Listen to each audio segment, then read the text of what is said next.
on Government Order of the Day number 7. Nā Punawai o te Tokotoru Claim Settlement Bill, first reading. Mr Speaker. The Honourable Christopher Finlinson. Mr Speaker, I move that the Nā Punawai o te Tokotoru Claim Settlement Bill be now read a first time, and I nominate the Māori Affairs Select Committee to consider the bill. First and foremost, a heartfelt welcome to the manuhiri here today to represent Ngāti Rangawewahi, Ngāti Rangaterere and Tapuika and witness the first reading of their settlement bill. The iwi of Ngā Punawai o te Tokotoru have not, it must be said, had a particularly smooth or speedy passage through the tribunal and treaty settlement negotiations. Nevertheless, the iwi have, to their great credit, emerged with their grievances and their distinctive identities acknowledged and their mana enhanced. I want to acknowledge those iwi members who have contributed so very much to the realisation of these settlements. These include the very able lead negotiators, Te Rangikaheki Bidwa for Ngāti Rangawewahi, Pia Helen for Tapuika, and Donna Hall for Ngāti Rangaterere. I also want to acknowledge the chairs of the mandated bodies, Kahuariki Hancock for Te Maru o te Ngāti Rangawewahi, Carol Beale for Tapuika, Tai Eru, and Keriama Pene for Ngāti Rangaterere. Without their vision, their support and their leadership, these settlements would not have occurred. It's important to acknowledge all those who are no longer with us, who carried the injustices the Crown inflicted on these three iwi, those who lodged the claims with the tribunal, and every person who has contributed to the settlement. Without these people, this settlement would not have been possible. I want to acknowledge those who have worked to find a way to ease the burdens of the grievances carried by the three iwi here today. This involves timeless efforts from many individuals, and it's not a formulaic statement. I do actually say it in the first reading of most settlement legislation because it's a simple fact that these grievances are carried down through the generations and the negotiations can take a very long time and require a great deal of effort from quite a number of people.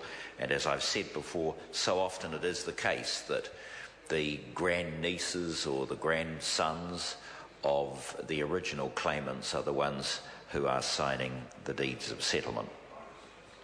Mr Speaker, I've spoken about the grievances of each iwi in detail when the deeds of settlement were signed, and there will be another opportunity to traverse that material at the third reading. Today, I simply want to say something about the magnitude of those grievances. First, I refer to Ngāti Rangawewahi.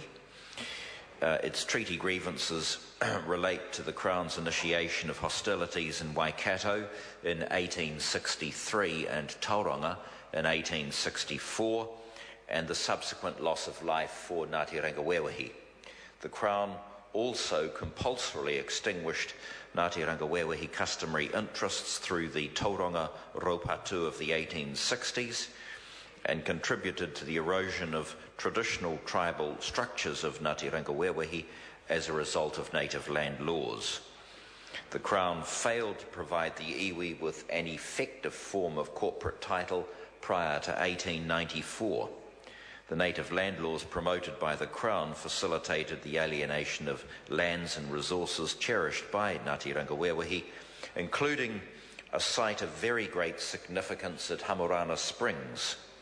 The Crown also played a part in the iwi losing the Pekahua Puna Reserve, another of the iwi's most sacred sites. Ngāti Rangawewahi signed a deed of settlement with the Crown on 16 December 2012. The deed provides for a range of redress, including the historical account, the Crown acknowledgements, the Crown apology, financial and commercial redress of $6 million comprised of an on-account paid in 2008, a cash amount and commercial properties, the return of 37 hectares at Hamurana Springs, including Puna i Hangaroa, in recognition of the iwi's special relationship with this place. And I'm sure Mr. Flavel will mention that in greater detail in his speech.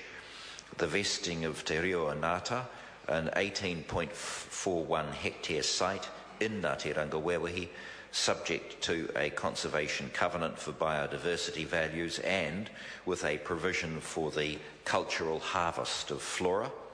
And this will enable the iwi to share their history and culture and to educate and train people about conservation and harvesting. There's the vesting of 6 hectares of the Taumata Scenic Reserve to enable Ngāti Rangawewahi to establish a native plant nursery on the site, and there are statutory acknowledgements and deeds of recognition over Crown-owned lands across the Rohe. I now turn to Tapawika. Tapawika's treaty grievances relate to the Crown's responsibility for initiating hostilities in Tauranga in 1864 and subsequent loss of life for Tapawika.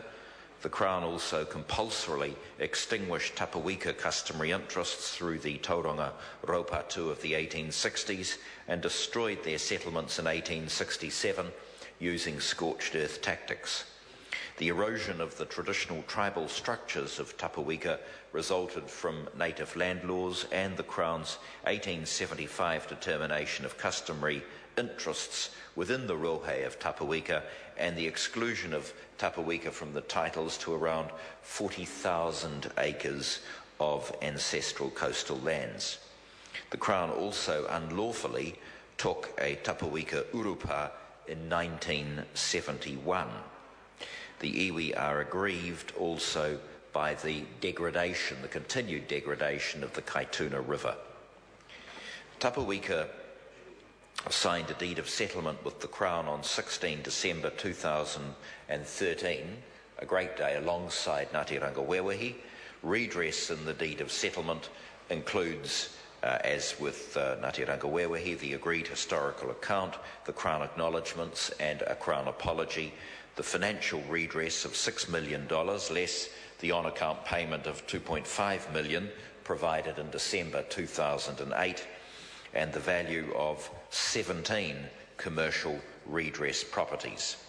There are also rights of first refusal in relation to 11 Crown-owned properties for a period of 171 years, 12 sites of special significance to Tapawika across their rohe, totalling approximately 209 hectares, and 3 additional sites jointly with other iwi, including Ngāti Rangawewahi. Very importantly, the deed also sets out a framework for governance of the Kaituna River, Te Awa Nui o Tapawika, that will acknowledge in a meaningful and practical way the great significance of the river to Tapawika and help protect the ecological and cultural values of the Kaituna. Was that the 8-minute bell, or did you just inadvertently press a button? 8-minute bell. Well, very well. Then there are also the grievances of Ngāti Rangatearere. I am dealing with 3 iwi, so maybe I could crave an indulgence. Their grievances relate to the erosion of the traditional tribal structures as a result of native land laws and the Crown's failure to provide the iwi with an effective form of tribal title prior to 1894. Through native land laws, the actions of Crown purchase agents and the extension of the Lake Okataina Scenic Reserve, the Crown facilitated the estrangement of this iwi from some of the most cherished parts of their rohe. The redress is set out in the deed of settlement and includes the historical account, the Crown acknowledgements and commercial redress, numerous statutory acknowledgements, and the return of 321 hectares of whakaponako, reuniting Ngāti Rangatearere with their monga. So my thanks to the iwi for coming to this House today to hear the first reading of what is an omnibus bill containing 3 settlements, which is why in the space of 10 minutes I have to say so much. But I look forward to saying more about each individual iwi when the bills come back to the House.